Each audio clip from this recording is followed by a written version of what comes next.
कहाँ पे जाएँ? ज़मीनी स्तर पे कोई भी कार्रवाई नहीं दिखती है, बस आश्वासन ही मिला है आज तक हमें। हम लोग कोई पागल नहीं है जो 11 मास हो चुका है, आज हमारा 45वाँ दिन है धरने का, कब तक हम टॉलरेट करें? एक लिमिट होती है, 5 साल हो जाएगा हमारा, हम कुछ और बन सकते थे। आज हम भी अधिकारी की पोस्ट पे होते, लेकिन सरकार और उनके नाकामी की वजह से आज हमारा ये कंडीशन है कि हम बैकफुट हैं। जितना दिनों से ये लोग धरना प्रदर्शन कर रहे हैं, उतने दिनों में भारत ने अपना यान जो है चंद्रयान चंद्रमा के दक्षिणी ध्रुव पर लैंड करा दिया। और जब मैं घर से यहाँ आता हूँ तो घर में बड़ी आशा और उम्मीद होती है कि आप जाएंगे वहाँ कुछ ना कुछ निश्चित निष्कर्ष निकलेगा। डेली पूछा जाता है आज कुछ हुआ, आज कुछ हुआ, आज कुछ हुआ, और ऐसे धीरे धीरे 45 दिन बीत गए, ना कुछ भी, ना तो यहाँ कोई अधिकारी सुनता है। जाते हैं तो आश्वासन दिए जाते हैं। यहाँ बच्चे पानी में भीग रहे हैं, हम लोग धूप में भीग रहे हैं। दादा की एज 56 साल की हो गई है। अब 56 साल की उम्र में उनको अपने हाथ में ये लिखने के लेके खड़े होने के लिए विवश होना पड़ रहा है कि आत्महत्या करने को मजबूर हैं। जिस व्यक्ति के बेटे बेटियों की उम्र शादी के लिए हो चुकी हो, अगर उसके दिमाग में ये बात आ रही कि मुझे आत्महत्या कर लेनी चाहिए, तो माननीय मुख्यमंत्री जी को, सब सरकारों को, सारे शासन को ये बात गौर करने वाली है कि आपने मानसिक उत्पीड़ित कर रहे हैं, आत्महत्या के लिए मजबूर कर रहे हैं। हम लोग यहाँ पे 5 किलोमीटर आपसे दूर जो है धरने पे बैठे हुए हैं। हमारी मांग कब सुनेंगे? आ रहा है चुनाव, बताएंगे फिर। कोई हमारे पीछे जो अभ्यर्थी बैठे हैं, वैसे इनको यहाँ बैठना नहीं चाहिए था। इनको बैठना चाहिए था किसी सरकारी विद्यालय में, और बच्चों के भविष्य को तय करना चाहिए था कि आपकी दिशा और दशा किस ओर जाएगी, क्योंकि ये शिक्षक भर्ती के अभ्यर्थी हैं। सुप्रीम कोर्ट का जजमेंट आने के बाद भी उत्तर प्रदेश की सरकार से ये लोग उम्मीद लगाकर ये बैठे हैं कि आज नहीं तो कल, कल नहीं तो परसों हमारे लिए कुछ ना कुछ योगी सरकार जरूर सोचेगी। यही सोचकर ये शायद योगी सरकार को चुने भी होंगे। आइए इनसे बात करने की कोशिश करते हैं कि आखिर मुद्दा क्या है। क्या नाम है आपका? मेरा नाम पूजा श्रीवास्तव है। कहाँ से आई हैं आप? मैं सिद्धार्थ नगर से हूँ। यहाँ पे किस वजह से बैठी हैं आप? यहाँ पे हमारा 69,000 उत्तर कुंजी का मैटर है, जो कि सुप्रीम कोर्ट से हमें 1 नंबर मिल चुका है।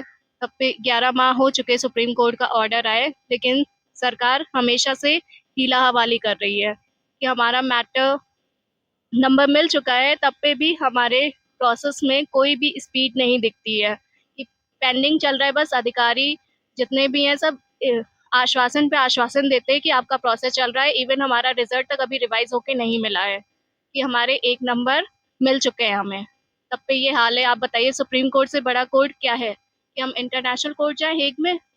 कहाँ पे जाएं? ज़मीनी स्तर पे कोई भी कार्रवाई नहीं दिखती है, बस आश्वासन ही मिला है आज तक हमें।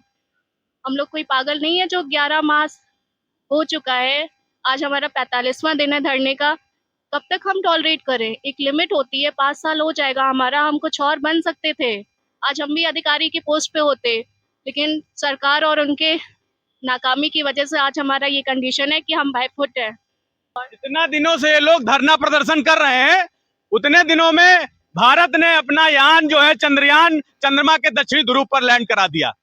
अब सोचने की बात यह है कि योगी सरकार इन लोगों को अपना ध्यान किस वजह से आकर्षित नहीं करना चाह रही है। क्या ये दुत्कारे हुए हैं? ये प्रदेश के कौन से ऐसे बालक हैं, ये शिक्षार्थी हैं, ये कौन से अभ्यर्थी हैं कि इन लोग को ठगा सा महसूस होने के लिए विवश होना पड़ा है? क्या शुभ नाम है आपका? मेरा नाम मयंक है। सुप्रीम कोर्ट से भी हम लोग 9 नवंबर 2022 को आदेश आ जाता है कि हाई कोर्ट का जजमेंट सही है और इन सभी जो याची हैं इन सबको नियुक्ति दी जाए, लेकिन सुप्रीम कोर्ट के आदेश आने के बाद भी आज 11 महीने हो गए हैं, हम लोग यहाँ धरने पे बैठे हैं। हम लोग बहुत मजबूर हो गए यहाँ धरने पे बैठे हैं, हमें कोई शौक नहीं है धरना देने का, लेकिन पूरा 1 साल होने वाली है, पूरा 1 साल सुप्रीम कोर्ट के आदेश का पालन नहीं किया जा रहा है। तो हम लोग सभी अधिकारियों से मिलते हैं, हम लोगों को आश्वासन मिलते हैं कि आप लोगों का काम चल रहा है, आप लोगों का काम चल रहा है। काफ़ी जो जज जो हैं उन्होंने आदेश भी दिया है कि अभी एक जस्टिस विवेक चौधरी ने 1 दिन का आदेश दिया था कि इन्हें 1 दिन में नियुक्ति दी जाए, ठीक है, लेकिन उसके बाद 1 दिन बाद जब हम लोगों की सुनवाई होती है तो वो जज नहीं होते हैं, किसी दूसरे बेंच में चला जाता है हम लोगों का मामला। तो ऐसे अगर बेंच चलती रहेगी तो हम लोगों का, तो जब कोई नया जज आता है तो फिर तो वो नए तरीके से सुनेगा, सारी चीज़ें नए तरीके से। तो हम लोग इतने परेशान होते चले जा रहे हैं, मामला सुना नहीं जा रहा है हम लोगों का। अधिकारी को समझ नहीं रहे हैं, पता नहीं क्या करना चाहते हैं। 45 हम लोग यहाँ धरने पे बैठने नहीं आए हैं। यहाँ पे हम लोगों की जगह स्कूल में है, हम लोगों को स्कूल में भेजा जाए। क्या शुभ नाम है दादा, आपकी एज कितनी है? मेरी एज 44 वर्ष है और मेरा नाम मनोज कुमार शुक्ला है। मैं जनपद औरैया का रहने वाला हूँ। आप भी अभ्यर्थी?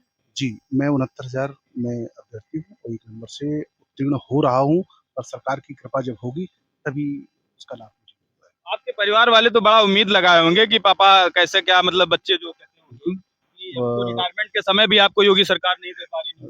2 बेटियां हैं। बड़ी बेटी बीएससी पार्ट 1 की छात्रा है, छोटी बेटी कक्षा 11 की छात्रा है। और जब मैं घर से यहाँ आता हूँ तो घर में बड़ी आशा और उम्मीद होती है कि आप जाएंगे वहाँ कुछ ना कुछ निश्चित निष्कर्ष निकलेगा। डेली पूछा जाता है आज कुछ हुआ, आज कुछ हुआ, आज कुछ हुआ, और ऐसे धीरे धीरे 45 दिन बीत गए, ना कुछ भी, ना तो यहाँ कोई अधिकारी सुनता है। जाते हैं तो आश्वासन दिए जाते हैं, और जब कभी कहीं नेताजी जाते हैं, भाषण होते हैं, तो वो ये कहते हैं राम राज चल रहा है। ये कैसा राम राज है? ऐसे ही रामराज था क्या? उनको रामराज की परिभाषा ही पता नहीं है। और यदि परिभाषा उनको जानते भी हैं तो ये जो उनके अधिकारी उनके छत्र छाया के नीचे लखनऊ में बैठकर इतनी बड़ी अनदेखी कर रहे हैं, तो वो इसको कौन देखेगा? उस पूरी भाजपा है, सरकार चला रही है, उनको इस चीज को देखना चाहिए। कम से कम इको गार्डन में इतने दिन से ये धरना चल रहा है, ये बच्चे क्यों इतना परेशान है, आके उनको देखना चाहिए था। लेकिन आज तक कोई सुनने वाला नहीं। क्या कांग्रेस का यहाँ कितना बोलबाला था, उन्होंने अनदेखी की, सत्ता में जनता ने नीचे उतार दिया। बहुजन समाज पार्टी थी, समाजवादी पार्टी थी, सब लोगों को उम्मीद जब जैसी जैसे वो होती रही, भाजपा से उम्मीद जगी थी। लेकिन हम लोगों के साथ जो उन्होंने खिलवाड़ किया है, हम 5 साल से इतने परेशान हैं जिसकी कोई सीमा नहीं। आप जो ये हमारा विज्ञापन 2018 में आया था, और 18 से लेकर के आज आप देख लीजिए 23 चल रहा है, अभी हमारा कोई अतई पता नहीं है। मुझे यही पता नहीं है मैं पास हो रहा हूँ, मैं फेल हो रहा हूँ। अरे कम से कम मेरा संशोधन करिए, हम उसको, मुझे पता चले मेरा अंक मुझे मिल रहा है कि नहीं मिल रहा है। सरकार से कुछ उम्मीद उम्मीद दिखती है कि नहीं? उम्मीद तो पूरी है, वही हम लोगों की सुन सकते हैं। बेसिक शिक्षा विभाग हम लोग, सुप्रीम कोर्ट की नहीं सुन रहे हैं तो आपकी कैसे सुनेंगे? अब उम्मीद तो लगाई जा सकती है, उम्मीद पे ही दुनिया कायम है। और हम लोग पिछले 11 महीने से परेशान हैं कि योगी बाबा हम लोगों के साथ न्याय करें। बेसिक शिक्षा के अधिकारी अगर गलत प्रश्न बनाते हैं तो उसमें हमारी क्या गलती है? अगर वो गलत प्रश्न बनाते हैं, उसमें हम लोग 4 साल से झेल रहे हैं, उनके ऊपर ये क्यों नहीं कार्रवाई हो रही है? हमारे ऊपर ही क्यों गाज गिराई जा रही है? क्योंकि हम पिछली भर्ती में क्या हुआ था कि अरे बच्चे योग्य मिल ही नहीं रहे हैं, इसलिए सीटें खाली जा रही हैं। अब की बार इनको योग्य बच्चे मिले हैं तो इनको देखना चाहिए ना कि योग्य बच्चे आज विद्यालय में बैठे हैं कि धरने बैठे हैं। अगर धरने बैठे हैं तो उनका रीजन क्या है? उनको सॉल्व करके जल्दी से उनको विद्यालय में पहुंचाया जाए। 11 महीने हो गए हमसे हमारे घर वाले पूछ रहे हैं बेटा कब होगा, कब होगा। रिश्तेदार पूछ रहे हैं भाई साहब आप तो जीत गए हो, अब तुम्हारी नौकरी कब लगेगी। कुछ बोलते नहीं बनता है, सिर्फ डिप्रेशन में चले जा रहे हैं और प्रभावित हो, इससे जो है मानसिक उत्पीड़ित होके हम लोग यहाँ पे बैठे हुए हैं। करो या मरो की स्थिति हमारी हो गई है। मैं विकलांग अभ्यर्थी हूँ, मैं प्रयागराज से 45 दिन से सर मैं जो है यहाँ पे बैठा हुआ हूँ, मैं चल नहीं पाता हूँ। हम लोगों ने यहाँ पे गांठी गांठी भर पानी देखा, हम लोगों ने यहाँ पे रक्षाबंधन मनाया, जन्माष्टमी मनाई, रक्षाबंधन के और शिक्षक दिवस के जिस दिन हमको जब विद्यालय में होना चाहिए था, हम लोग यहाँ पे बैठे थे। गलती हमारी क्या है? हमने ये सरकार बनाई, आज उसका जो है हम लोगों को खामियाजा भुगतने को मिल रहा है। गलती हमारी क्या है कि हमने इस सरकार की नाकामी को उजागर किया, अधिकारियों की नाकामी को उजागर किया कि उनको पेपर बनाते नहीं आता। ये हमारी जो है सबसे बड़ी सफलता है और ये उनके लिए अभिमान टूट गया, उनका गुमान पे जो है चोट लग गई है कि हमारी जो है चलो हम नहीं करते। ये भाजपा सरकार में आज तक कभी ऐसा जो है हम लोगों ने नहीं देखा था कि हाँ मुख्यमंत्री साहब से कोई भी अपराध होता है, कोई भी गुंडा होता है, उसको जो है बुलडोजर चलवा देते हैं तुरंत। अरे अपने अधिकारियों पे कब बुलडोजर चलवाएंगे? जो ये जो है इतनी बड़ी गलती करके हम लोग 1000 से ज्यादा परिवारों के साथ जो है मानसिक उत्पीड़ित कर रहे हैं, आत्महत्या के लिए मजबूर कर रहे हैं। हम लोग यहाँ पे 5 किलोमीटर आपसे दूर जो है धरने पे बैठे हुए हैं। हमारी मांग कब सुनेंगे? आ रहा है चुनाव, बताएंगे फिर कोई सरकार परमानेंट नहीं है। जो शिक्षा विभाग, बेसिक शिक्षा विभाग के सचिव हैं, जो अपने गुमान में पड़े हुए हैं कि हाँ एक कलम हम नहीं चलाएंगे, चाहे जो कुछ करते रहें, 45 दिन नहीं 100 दिन बैठे रहें। अरे हमारा 5 साल तो बीत ही गया है, लेकिन आपकी नौकरी कितनी बची है? आप भी तो 60 साल के हो रहे हैं। हमारी नौकरी नहीं, हमारी उम्र नहीं चली जाएगी, आपके दिन घट रहे हैं। लेकिन इनका अभिमान टूटेगा, इनको ऊपर वाला बताएगा। लेकिन हमें अभी भी माननीय योगी जी से पूरी उम्मीद है कि वो हमारे साथ, अगर ये वीडियो उन तक पहुंचता है तो माननीय सर्वोच्च न्यायालय के आदेश को जरूर सर्वमान्य करते हुए हमारी जो है अटकलों को सुलझाएंगे। बारिश का मौसम है, योगी जी यहाँ से मात्र 6-7 किलोमीटर की दूरी पे बैठे हैं। आपके मंत्री, आपके अधिकारी क्यों आपकी फजीहत कराने पे तुले हुए हैं? ये सारे अभ्यर्थी इस प्रश्न को अपने जहन से लेकर आपके जहन तक डालना चाहते हैं कि भाई साहब हमारी मांगे कब पूरी होंगी। ये घर परिवार छोड़कर 45 साल के हो गए दादा, 60 साल में रिटायरमेंट हो जाएगा। 15 साल की नौकरी के लिए आप इनको दर दर की ठोकरें क्यों खिलाने पे मजबूर है सर? इनकी आवाज में अपनी आवाज को देते हुए कि ऐसे लोगों के साथ आप उचित कार्रवाई करिए। ये सब भारतीय जनता पार्टी को जिताने के लिए काम कर रहे हैं। वो जानते हैं सर कैसे, वो जानते हैं सर कैसे, क्योंकि आपके अधिकारी जब गलत कर रहे थे तो इन्होंने आवाज उठाई और को बात पहुंचाने का प्रयास किया कि आपके अधिकारी गलत कर रहे हैं, उनको सुधारिए और दोबारा फिर से भारतीय जनता पार्टी की सरकार बनाइए। आप इन्हें भी अत्याचार कर रहे हैं, ये तो आपका भला कर रहे हैं ना। आप क्या चाहते हैं? अब आगे आगे आपकी क्या कार्रवाई होगी? सबसे बड़ी बात तो है कि कार्रवाई और संकट आप खुद देख ही रहे हैं कि किस तरह से हम लोग बारिश में भीग रहे हैं। मैं देख रहा हूँ, आप देख रहे हैं, मैं सरकार नहीं देख रही। सरकार नहीं देख रही क्योंकि सरकार ने भी हाल में चंद्रयान को चंद्रमा पे भेजा है और यहाँ हमारी बहनें यहाँ पे धरने बैठी हुई हैं। कल नारी शक्ति वंदन अधिनियम बिल भी लोकसभा से पास हुआ है और नारी शक्ति का कैसे वंदन हो रहा है आप देख ही रहे हैं। नारी शक्ति यहाँ पर प्रदर्शन कर रही है। जिस नारी को, बच्चों को पढ़ा लिखा कर उसको ये बताना था कि चंद्रयान धरती से कैसे जाता है। माननीय मुख्यमंत्री जी, प्रधानमंत्री जी कहते हैं कि दिव्यांग भगवान के समान, तो उसका भी हाल आप देख रहे हैं। तो जिन जिन चीज़ों का ढिंढोरा ढोल पीटी जा रही है वो ढोल फटे हुए यहाँ पे आपको दिख रहे होंगे। माननीय मुख्यमंत्री जी कहते हैं कि ये प्रदेश का हर युवा मेरा बेटा है, मेरी बेटी है। हर युवा बेटा बेटी की क्या स्थिति हुआ वो भी आप देख रहे हैं। देश चंद्रयान पर चंद्रमा पे पहुंच चुका है और उनके प्रदेश के बच्चे धरने पर बैठने को यहाँ पे विवश हैं, मजबूर हैं। और यहाँ पे हम अपनी नौकरी की मांग नहीं कर रहे हैं, मैं साफ कर देना चाहता हूँ, यहाँ पे अपनी नौकरी की मांग ही नहीं कर रहे हैं।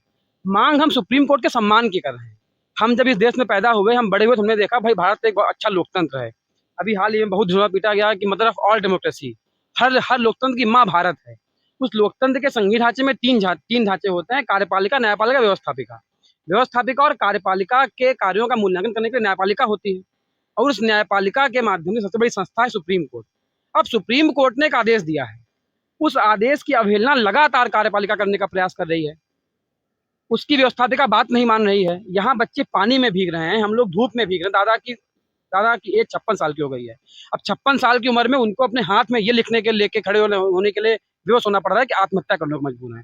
जिस व्यक्ति के बेटे बेटियों की उम्र शादी के लिए हो चुकी हो, अगर उसके दिमाग में ये बात आ रही कि मुझे आत्महत्या कर लेनी चाहिए, तो माननीय मुख्यमंत्री जी को, सब सरकारों को, सारे शासन को ये बात गौर करने वाली है कि आपने लोगों को कहाँ पे लाके छोड़ दिया है। किस उम्मीद के साथ हम आगे बढ़े तो कहाँ पे आके हम यहाँ पे आज बैठे हुए हैं। जब एग्जाम दिया था तो भर्ती का एक सपना था कि हम कल को मास्टर होंगे तो हम सबकी फैमिली अच्छी स्थिति में होगी, जो हमारे दादा लोग हैं वो अपने बच्चों की शादी कर पाएंगे, हमारे जो हमारे पापा मम्मी बूढ़े होते हैं उनका हम सेवा कर सकते हैं। पर इस प्रदेश में इतने IAS PCS होने के बाद भी जो एक संस्था खुद नामित है कि उसका काम ही केवल प्रश्न पत्र कराना है। सोचिए, एक संस्था है परीक्षा नियामक प्राधिकारी, उनका काम ही केवल एग्जाम कराना है। वो एक प्रश्न पत्र के 150 क्वेश्चन सही नहीं बना सकते। सारे प्रदेश से भ्रष्टाचार मिटाने की अच्छे से जनता से मांग की जाती है, आप अच्छे बन जाइए। आपकी संस्थाएं जिसमें IAS बैठते हैं, PCS बैठते हैं, अगर वो किसी प्रश्न पत्र का पेपर सही नहीं बना सकते, ये दोस्त तुम्हारा नहीं है। और हम पहले आपके पास ही गए थे, आपने बातों को सुना कि तब हम माननीय कोर्ट की शरण में गए। Single bench, double bench, supreme court, आपने जहां लड़ाया हम लड़े। आप कल्पना करिए कि किसी देश की जो सरकार है वो अपने बेरोजगार अभ्यर्थियों से कोर्ट में मुकाबला कर रही है, उनको नौकरी न मिल जाए कहीं धोखे से। उनकी गलती होने के बावजूद भी सरकार ने हमको 12-12 सुनवाई सुप्रीम कोर्ट में लड़ाया, 3 साल हाईकोर्ट में हमारे खिलाफ लड़ी, अपनी गलती होते हुए भी लड़ी, ये दिखाने के लिए कहीं हमारे प्रदेश बच्चे नौकरी ना पा जाए, धोखे से उनको हम गलत है तो वो सही ना हो जाए। तो जिस शासन की ऐसी मंशा हो, जिस सरकार की ऐसी मंशा हो कि अपने अपने प्रदेश के बेरोजगारों के खिलाफ लड़े, राजा जब खुद प्रजा के खिलाफ लड़ रहा है, इसका अंदाजा आप लगा सकते हैं।